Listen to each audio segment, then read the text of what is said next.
came along. So that was a very comfortable space for me. And, then that, I think, turned me into a very interesting candidate for the position at UCLA, where Tom and his vision decided to, have me come and help direct this research lab with him.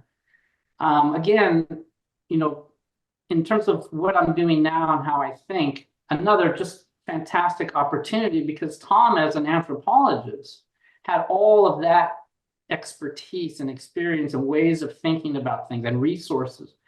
And I was coming in with a lot of tool skills, a lot of curiosity, and certainly both of us, I think, were open-minded. So working in that space when there was no mixed methods journals or anything at that time, that was what we were struggling with. And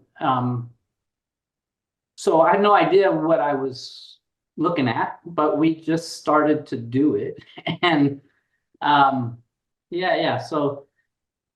and then I guess to finish the response to the question of what got me into the research, I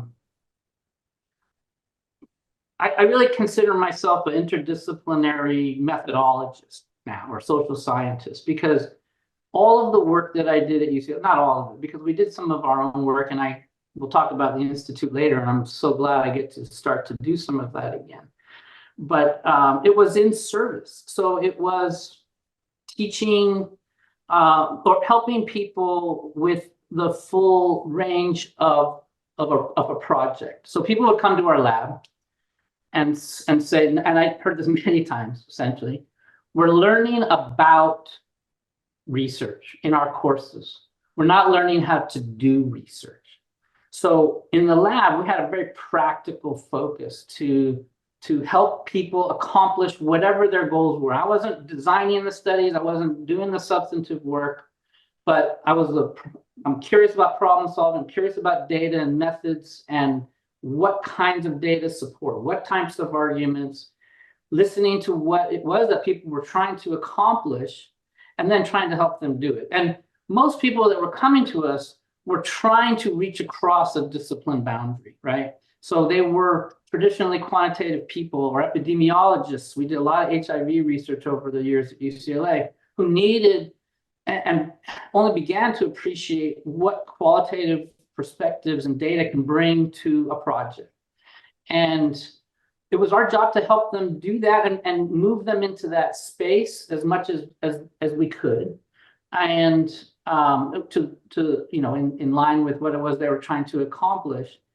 And there's a slide that I think I borrowed from Dan Kaczynski and Michelle Salmona, IMMR partners, about the continuum of research from very quantitative to very qualitative, or positivistic to construction, and what I try to use that for when I talk to people is to say, look, you're trying to solve a problem. Let's think about it, right?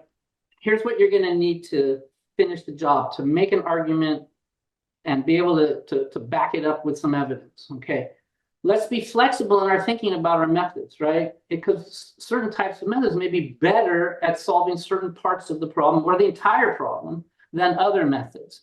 But historically, and I don't know how true this is in other countries, but in the United States during my time, qual and quant people didn't touch, right? And in fact, that was my feeling about the atmosphere in Illinois. Qual and quant, man, we're quant people. We don't go over there.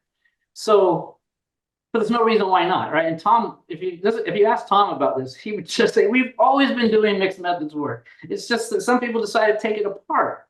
Solving problems was always thinking about both concepts and meanings and context and all of that to ground it. And then how do we assess it? What can we do from a practical standpoint, right? So in social science, what do we want to generate and all that? So that's pretty full circle.